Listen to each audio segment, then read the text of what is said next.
ঘুম থেকে উঠে শরীরটা একদম ভালো লাগছিল না, সেই জন্য তাড়াতাড়ি স্নান করে নিয়েছি যাতে একটু ফ্রেশ ফিল হয়। সো চান করে দেখলাম একটু ঠান্ডাই লাগছে, তো এই জন্য একটু রোদ পোহাতে এসেছি। অ্যান্ড রোদ পোহাতে এসে দেখলাম বেশ ভালো দেখতে লাগছে, চলো একটু ভালো করে একটু ঢংসঙ্গই করে নিই।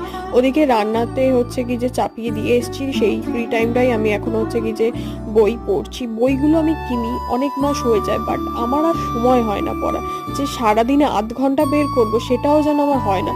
একে তো নিজের কাজ থাকে, তার উপরে সংসারের কাজ থাকে, তার উপরে আমার আবার এডিটিং এর কাজ থাকে, ভিডিও শুটের কাজ থাকে, মানে আমি পাগল হয়ে যাই রীতিমতো। তো এখানে তো আমি রান্না করেছি মাছের ঝোল।